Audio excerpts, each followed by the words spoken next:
हम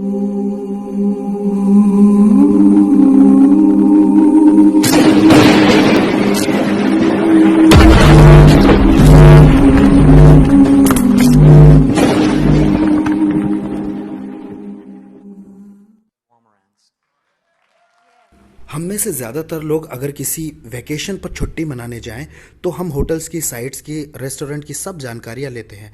लेकिन हम में से ज़्यादातर लोग इस बात पर मेहनत नहीं करते कि हम मरने के बाद कहाँ जाने वाले हैं। ऐसा क्यों है? मुझे ऐसा लगता है ऐसा इसलिए है क्योंकि हम ऐसे माहौल में बड़े होते हैं कि हमसे कहा जाता है सवाल मत पूछो।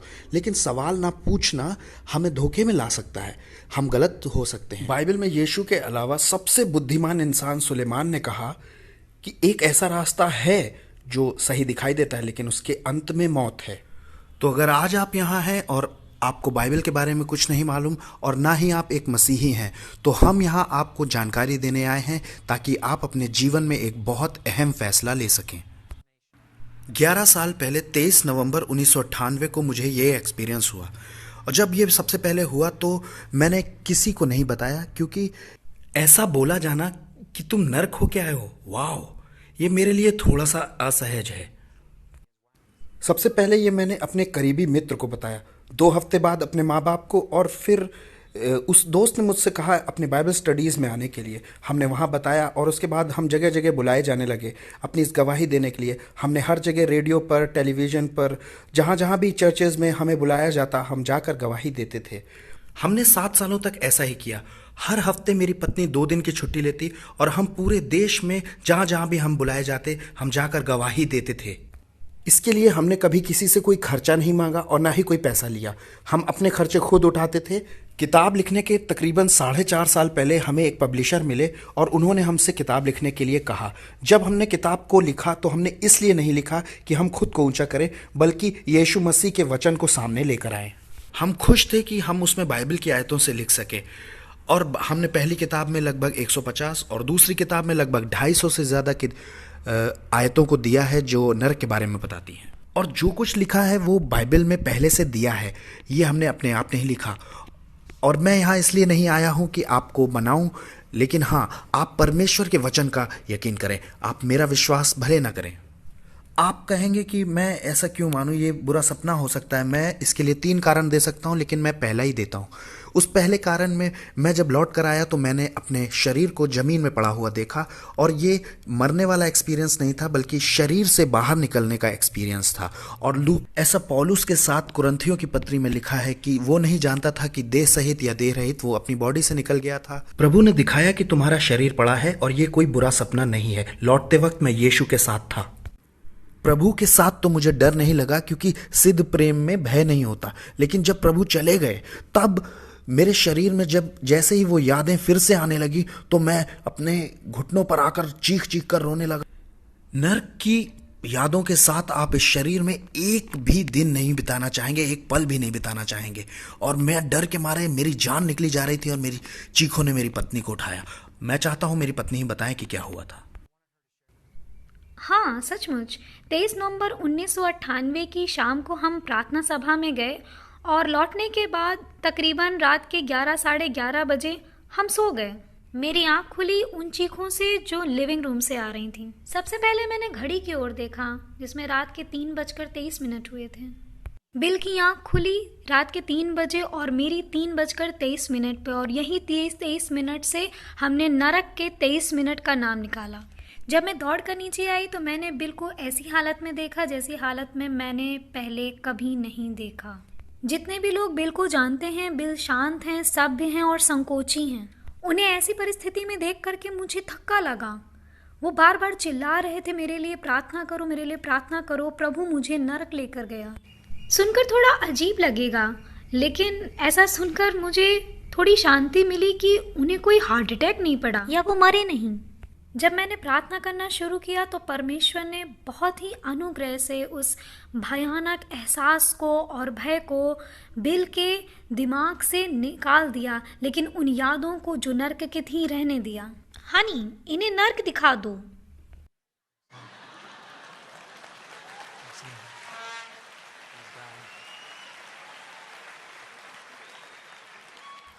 संडे की शाम थी, हम प्रार्थना सभा में गए और जब लौटे तो सब कुछ साधारण सा था।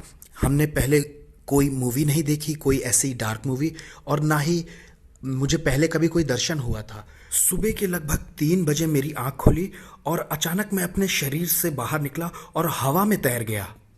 एक सुरंग से होते हुए मैं नर्क के एक कैद खाने में पहुंच गया। मुझे नहीं मालूम मैं कैसे वहां पहुंचा, क्यों वहां पहुंचा, लेकिन ये बिल्कुल असली था जैसे मैं यहां आपके सामने खड़ा हूं, बिल्कुल असली। ये जो जेल का कमरा था ये बिल्कुल बदबूदार गंदगी से भरा हुआ और गर्म था, बेहद गर्म था, धुएं से भरा हुआ था। यशाया 24:22 कहता है कि वो यहाँ एक साथ पकड़कर बंदियों की तरह लाए जाएंगे और उन्हें सताया जाएगा। नीति वचन 7:27 में कहा गया है कि वो यहाँ पर कमरों में लाए जाएंगे, हाँ, रूम्स में लाए जाएंगे। अय्यूब 17:16 में दिया है कि वो कैद खाने में भूमि के नीचे लाए जाएंगे। योना 2:6 में लिखा है मैं भूमि के नीचे बंद हो गया था। टिंडल और न्यू इंटरनेशनल वर्जन दोनों में लिटरली यही शब्द आए हैं कि द्वारों में और कैद खानों में बंद किए जाएंगे। सबसे पहली चीज जो मैंने ध्यान दी कि वहां वो बेहद गर्म था। मुझे लगा कि मुझे तो यहीं राख हो जाना चाहिए था, मैं जिंदा कैसे रहा। गर्म पत्थर के फर्श पर मैं मुंह के बल पड़ा हुआ था, जिंदा। बहुत मेहनत करने पर भी मैं बिल्कुल हिल नहीं पा रहा था। मेरे शरीर में बिल्कुल जान नहीं थी और मैं बहुत ज्यादा मूव करने की कोशिश कर रहा था। मैंने सोचा मेरे शरीर के साथ क्या गलत हुआ है, मैं हिल क्यों नहीं पा रहा हूं। लेकिन जैसा यशाया 14:9-10 में आया है कि मैं वहां कमजोर हो गया। नर्क ने तुमसे मिलने के लिए खुद को तैयार किया है और तुम वहां आकर कमजोर हो जाओगे। जो वहां कमजोर के लिए शब्द आया है वो है एलोरफेन। वो वही शब्द है जो न्यायों में शमशून के लिए लिखा है कि वो कमजोर हो गया। भजन 88:4 मैं बलहीन पुरुष हो गया। तो सबसे पहले आपको वहां कमजोरी फील होगी, आप बिल्कुल हिल नहीं सकेंगे सदा तक। आपके साथ कभी ऐसा हुआ है कि आप बीमारी से बहुत परेशान हैं, बुखार है और आप बिल्कुल उठ नहीं पा रहे हैं? नर्क में आप बिल्कुल 1000 गुना वैसे ही कमजोर हैं। प्रेरितों के काम 17:28 में दिया है क्योंकि हम उसी में जीवित रहते और चलते फिरते हैं और स्थिर रहते हैं। मूवमेंट्स भी परमेश्वर ही देता है। मैंने अपनी आंखें उठाई तो वहां मैंने सामने 2 भयंकर जीवों को, जानवरों जैसे जीवों को देखा। ये शैतान के दुष्ट दूत थे, इनके शरीर पर चकत्ते थे, इनकी आंखें अजीब सी थी, इनका मुंह में बर्छियों जैसे दांत थे और इनके 1 फुट से ज्यादा लंबे नाखून थे। और मैं इसके लिए भी बाइबल से आपको आयतें दे सकता हूं लेकिन थोड़ा सा लंबा हो जाएगा। ये दोनों उसी कमरे, उस कैद खाने में रखे गए थे और उनसे आपको भयानक डर लगेगा जितना आपको कभी किसी के सामने नहीं लगा। वो परमेश्वर की निंदा कर रहे थे और बड़ी गंदी गालियां निकाल रहे थे और तब वो परमेश्वर से घृणा करते थे, नफरत करते थे। हम जानते हैं कि घृणा और नफरत करना नर्क से ही आता है।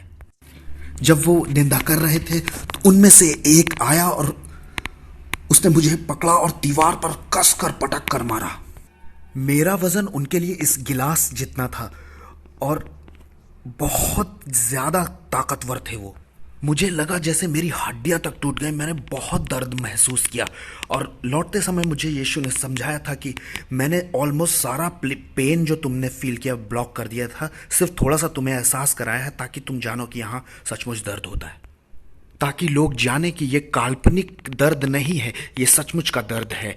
तभी उनमें से दूसरा आया और उसने अपने नाखूनों को मेरे सीने में रखकर मेरे सीने को फाड़ डाला। नर्क में भी आपके पास शरीर है। मत्ती 10:28 में लिखा है कि उससे डरो जिससे जो तुम्हारे शरीर और आत्मा दोनों को घात कर सकता है। लूका 16 के धनवान मनुष्य के पास आंखें थी, जबान थी, सब कुछ था।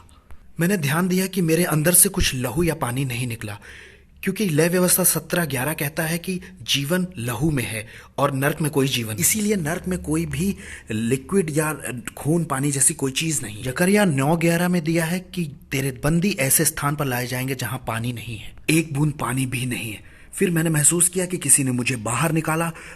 वो परमेश्वर था लेकिन मैं समझा नहीं उस वक्त। फिर वहां से मुझे एक आग के गड्ढे के पास पहुंचाया गया जहां से आग की लपटें उठ रही थी और बड़ी भयानक आग ऊंची ऊंची उठ रही थी। वहां आग के थक्के उड़ रहे थे और लावे जैसा कुछ बह रहा था। और ये पहली बार था जब मैंने ऊपर से इंसानों को देखा। हाँ, उनकी आवाजें मुझे सुनाई दे रही थी और वो दर्द में बहुत बुरी तरह से चीख रहे थे और वो 1-2 नहीं, बहुत सारे इंसान थे। वो दर्द में चीखने की आवाजें आपके दिल को चीर देंगी।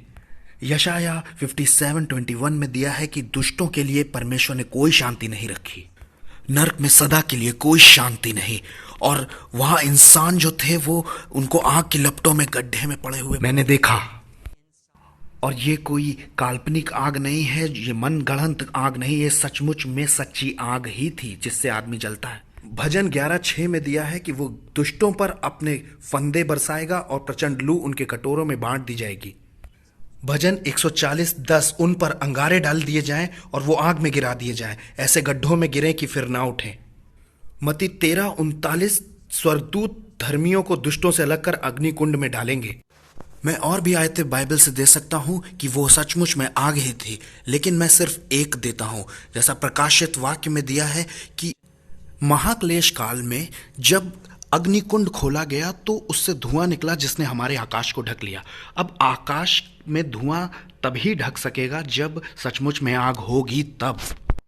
अगर आग काल्पनिक होगी तो धुआं निकलेगा ही नहीं, लेकिन अगर आग सचमुच में होगी तो ही धुआं निकलेगा। लूका 16 में धनवान पुरुष सिर्फ एक बूंद पानी मांग रहा है। अगर वो आग सिर्फ काल्पनिक है तो वो पानी की एक बूंद क्यों मांग रहा है? बाइबल में 46 आयत हैं जो यीशु ने बोली है नरक के बारे में, जिसमें 18 सिर्फ नरक की आग के बारे में है। मैं समझ गया था कि मैं नरक के नीचे वाले गड्ढे में हूं, और बाइबल में 49 आयतें हैं कि नरक आखिर है कहां। यहेजकेल 26:20 और गिनती 16 और ऐसी ही 49 आयतें हैं। मैं नर्क के नीचे वाले गड्ढे में था, और प्रकाशित वाक्य में दिया है 20:13 में कि नर्क और अधोलोक मृत्यु उठाकर आग की झील में डाल दिए गए न्याय के दिन।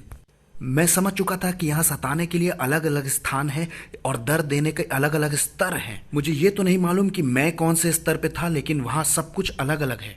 आपको याद है यीशु ने कहा, फरीसियों तुम ज्यादा दंड भुगतोगे, और उस नगर की दशा सदोम और अमोरा से अधिक दंडनीय ठहरेगी।